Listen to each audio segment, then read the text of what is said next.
अस्सलामु अलैकुम वरहमतुल्लाहि वबरकातुहू। Welcome to Arabic study group of India.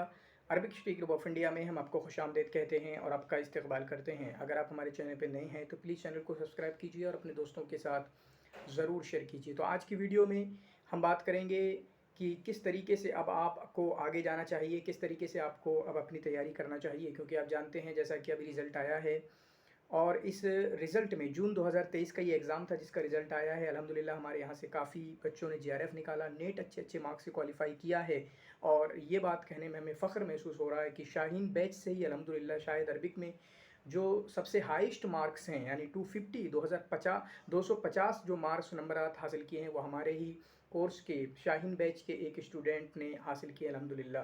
ठीक है, तो हमारा अब आगे आप किस तरीके से जाएंगे, आपको किस तरीके से तैयारी करना है।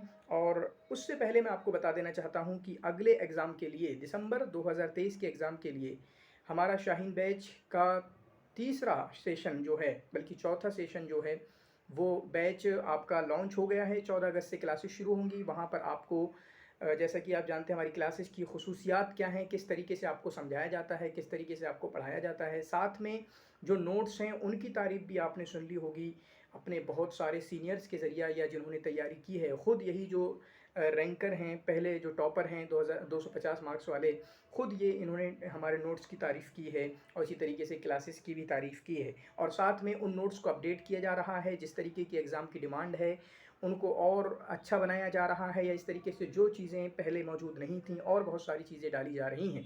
तो जो लोग भी हमारे इस बैच को ज्वाइन करना चाहते हैं वो ज्वाइन कर सकते हैं। 14 अगस्त से इंशाल्लाह क्लासेस शुरू होंगी, 9 बजे की टाइमिंग है और इंशाल्लाह इस वीडियो के डिस्क्रिप्शन में आपको लिंक दे दी जाएगी और इसी तरीके से नंबर दे दिया जाएगा, वहाँ से आप डिटेल मालूम कर सकते हैं और इस क्लास को आपको ज़रूर ज्वाइन करना चाहिए।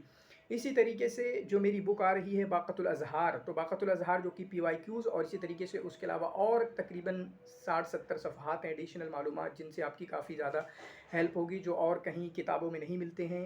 बिल्कुल बहुत ज़बरदस्त अंदाज़ में किताब लिखी गई है, तो वो इंशाल्लाह 15 अगस्त से आप उसको ऑर्डर कर सकते हैं। मैं इंशाल्लाह डिटेल दे दूँगा। कोई न दुकान वाला कोई डिस्ट्रीब्यूशन होगा, हमारा अपना डिस्ट्रीब्यूटर होगा। ठीक है, हमारा SGI का अपना डिस्ट्रीब्यूटर होगा, वहाँ से आप किताब को हासिल कर सकते हैं। मैं नंबर दे दूँगा इंशाल्लाह 14 अगस्त या 15 अगस्त में, और उसके बाद आप उस किताब को हासिल कर सकेंगे। ठीक है, तो वो नंबर भी आपको इसी वीडियो में 15 अगस्त में इसी वीडियो में भी डाल दिया जाएगा, या फिर आप हमारे ग्रुप वगैरह को भी ज्वाइन कर सकते हैं। व्हाट्सएप ग्रुप है Arabic study group of India के नाम से, इसी तरीके से टेलीग्राम चैनल है Arabic study group of India के नाम से, इसी तरीके से हमारा एप्लीकेशन है Android application Arabic study group के नाम से। वहाँ पर 2 मिलेंगे, Arabic study group of India. तो Arabic study group of India वो पहले वाला होता था जो हमने छोड़ दिया है अभी, तो नया वाला अरबिक स्टडी ग्रुप, उसको डाउनलोड करें और वहीं पर हमारी क्लासेस होती हैं, किसी भी तरीके की क्लासेस। तो अभी जो क्लासेस हैं वो आपका पेपर 2 के लिए हैं और पेपर 1 के लिए भी हम प्लानिंग कर रहे हैं। इंशाल्लाह उसके लिए भी कोर्स आएगा, क्योंकि आप में से बहुत सारे लोग इस बात की हमसे डिमांड कर रहे हैं कि आप पेपर 1 के लिए भी कोर्स लाइए, तो इंशाल्लाह पेपर 1 के लिए भी कोर्स लाया जाएगा। तो आगे मैं मुबारकबाद देना चाहूँगा उन तमाम लोगों को जिन्होंने कामयाबी हासिल की है, जिनको कामयाबी और सफलता मिली है। यकीनन वो मुबारकबाद के मुस्तहिक हैं कि उन्होंने मेहनत की, अपने वक्त को लगाया, अपने दिमाग को लगाया, और उसके बाद अल्लाह रब्बुल आलमीन ने उनको उनका नतीजा उनके सामने रखा है। बिल्कुल जो मेहनत करता है उसको उसकी मेहनत का समरा मिलता है, मेहनत का फल मिलता है। ये अल्लाह रब्बुल आलमीन ने इसका वादा हमसे कर रखा है। लेकिन उनके साथ मेरी एक प्रस्तावना है, उन तमाम लोगों के साथ, या इसी तरीके से मैं उन तमाम लोगों के साथ हूँ जिन्होंने मेहनत की और कहीं न कहीं जिस तरीके का वो नतीजा की कल्पना कर रहे थे, जिस तरीके का नतीजा वो हासिल करना चाह रहे थे, वो नतीजा उनको नहीं मिला है, तो उनके साथ हैं। बिल्कुल इस तरीके से होता है, इससे हमारा कहीं न कहीं अल्लाह रब्बुल आलमीन टेस्ट करना चाहता है। ठीक है, हमें इसीलिए हम मुसलमान हैं और तकदीर पर ईमान हमें बताता है कि हमें तकदीर पर ईमान लेना चाहिए। और बिल्कुल हम अच्छे तरीके से जानते हैं कि जो अल्लाह रब्बुल आलमीन ना चाहे वो हो नहीं सकता है। ठीक है, तो इसमें अल्लाह रब्बुल आलमीन की कोई मर्ज़ी समझें, कोई हिकमत समझें, जिससे अल्लाह रब्बुल आलमीन हमें कुछ सिखाना चाहता है। क्योंकि देखते हैं हमारे पास भी ऐसे 2-3 बच्चे हैं जिनके 232, 234 या फिर ओबीसी में 220 करके मार्क्स आए, 218 करके मार्क्स आए ओबीसी में, क्योंकि 224 पे जेआरएफ था, लेकिन 4 number, 3 number, 2 number, 5 number, 6 number से जेआरएफ नहीं हासिल कर सके, तो उसमें वो अल्लाह रब्बुल आलमीन की हिकमत समझें। अल्लाह रब्बुल आलमीन उनको सिखाना चाहता है। मैं जानता हूँ, मेरे एक दोस्त थे, उनका भी 2-3 नंबर से, 4 नंबर से मेरे टाइम पे, बल्कि मुझसे अगले वाले टाइम में या मेरे टाइम पे उनका भी रह गया था। उसके बाद जब उनका नहीं निकला तो उन्होंने पेपर 1 भी अच्छा किया, उनका पेपर 2 अच्छा ही था लेकिन और भी अच्छा किया, ठीक है। उसकी मदद से पेपर 1 अच्छा नहीं था तो उनकी इंग्लिश भी और अच्छी हो गई, और उसके बाद पेपर 1 के कंसेप्ट के लिए नहीं थे। तो बहुत हिकमतें हैं समझने वालों के लिए, या इसी तरीके से हिकमतों को समझने वालों के लिए, नसीहतों हासिल करने वालों के लिए बहुत सारी नसीहतें इन सारी चीज़ों में। और फेलियर जो है वो आपका एक स्टेपिंग स्टोन होता है आगे बढ़ने के लिए, ये हमें मजबूत बनाते हैं। फेलियर जो है हमारे इमोशनली भी मजबूत करते हैं। और आपने ये सुना ही है कि कामयाबी उतना नहीं सिखाती, शायद विराट कोहली ने कहा कि कामयाबी उतना नहीं सिखाती जितना हमें जो है नाकामियाँ सिखाती हैं, क्योंकि कामयाबी जो है वो सर पे चढ़ जाती है, ईगो ईगो दिला देती है, पूरी दुनिया मैंने फ़तेह कर ली, मुझसे बड़ा कौन है। लेकिन जो आपकी नाकामी है वो आपको आपके अंदर झाँकना सिखाती है, सेल्फ एक्सप्लोरेशन जो है, सेल्फ डिस्कवरी सिखाती है कि किस तरीके से आप अपने जाएँ, अपने आप को झाँकें, देखें क्या कमियाँ हैं और उसके बाद उन कमियों को पूरा करके, और याद रखें कामयाबी का असल जीना जो है नाकामियों को समझकर, अपने आप की कमज़ोरियों को समझकर उन कमज़ोरियों को ख़त्म करना, उन कमज़ोरियों को स्ट्रेंथ में बदल देना, मजबूतियों में बदल देना, ठीक है। यही आपका असल हिकमत होती है और इंसान को मजबूत बनाया जाता है और बहुत आगे बढ़ाया जाता है, ठीक है। तो आगे के लिए मैं कहूँगा, जिनका मकसद जेआरएफ है, तो जेआरएफ के लिए अगर 3-4 बार थक गए हैं, नहीं देने का मन करता है, तो अगर आप मोटिवेशन गैदर कर पाएँ, अगर अपने अंदर वो मजबूती ला पाएँ तो दें, ज़रूर एग्ज़ाम दें।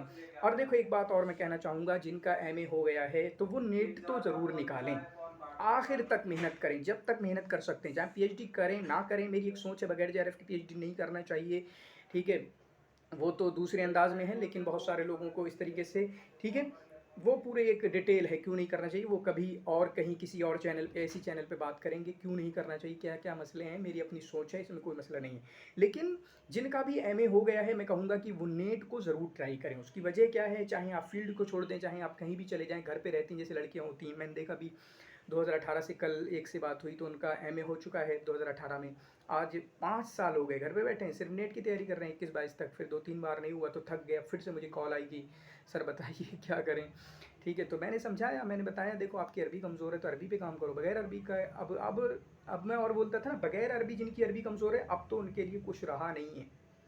पहले अरबी अच्छी करिए। मैं जानता हूँ उस लड़की को, बंगाल की लड़की थी, और मैंने उससे कहा था कि ये तैयारी छोड़ दो, जाओ 6 महीना तैयारी अरबी अच्छी करो। उसको बुरा लग गया था, लगेगा बुरा, ठीक है। मैं कोई कोर्स तो बेचता नहीं हूँ कि मेरा कोर्स ज्वाइन कर लो हो जाएगा, मैं गाइड करता हूँ, आपको अच्छे से पता है, मैं बहुत अच्छे से गाइड करता हूँ, ठीक है। तो मैंने तो ऐसे नहीं कहा कोर्स ज्वाइन कर लो हो जाएगा, मैंने कहा छोड़ो तैयारी, और आज भी नहीं निकला होगा। बात नहीं मानी थी मेरी, ठीक है, बात नहीं मानी थी मेरी, और कोर्स ज्वाइन करके क्या कर लोगे आप रट्टे मार के। अरे अभी रट्टे वालों का काम नहीं है, जेएनयू के बच्चे जिनकी अरबी इतनी अच्छी अच्छी, जामिया के बच्चे जिनकी अरबी इतनी अच्छी, अरबी में कोई प्रॉब्लम ही नहीं है, तो उनको दिक्कतें आ रही हैं, उनका नहीं निकल पा रहा 3-3 4-4 बार में, आप बगैर अरबी के निकाल लेंगे, बगैर इंग्लिश के निकाल लेंगे। तो इंग्लिश अरबी को अच्छा करिए। और वो बेचारे भी, वो गरीब भी जो बीए में हैं और सोचते हैं कि हमें जेआरएफ करना है, सर कुछ बताइए। जामिया के बड़े बच्चे मुझसे कहते हैं हमें भी जेआरएफ निकलवा दिया है, अरबी अच्छी करो जाके, ठीक है, अरबी अच्छी करो, अरबी इंग्लिश अच्छी करो, दुनिया में सब कुछ निकलेगा। सलाहियतें होती हैं, जिनकी सलाहियतें होती हैं, जैसे यही 250 मार्क्स वाले मुश्किल से 4-5 महीने तैयारी किए, ठीक है, और 250 नंबर, जो 2-2 साल से तैयारी कर रहे हैं उनके नहीं आते, 210 नंबर, 212 नंबर, ठीक है, 220 नंबर नहीं आते, 190 पे निपट जाते हैं।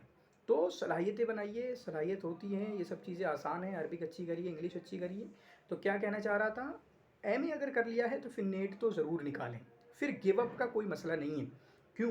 क्योंकि आपको पता है पीएचडी की जो रिक्वायरमेंट थी वो ख़त्म कर दी गई है असिस्टेंट प्रोफेसर बनने के लिए कहीं भी कॉलेज यूनिवर्सिटी में।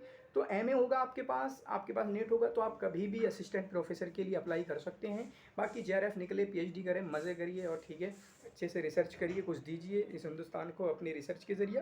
तो यही कुछ बातें थी आपको मैं कहना चाहता था। इसके अलावा इस तरह से मैं आऊँगा इंशाल्लाह, तो जो भी टॉपिक्स आपके पास हों, जो भी डाउट्स हों, कुछ में यहीं कमेंट में लिख सकते हैं इंशाल्लाह। मैं उनको एड्रेस करने की कोशिश करूँगा किसी भी तरीके से। चलिए, यहाँ तक सुनने के लिए, यहाँ तक पहुँचने के लिए आपका बहुत-बहुत शुक्रिया। सपोर्ट करते रहिए। शुक्रन जज़ीला, जज़ाकुमुल्लाह खैर व अहसन जज़ा। बारकल्लाहु फ़ीकुम।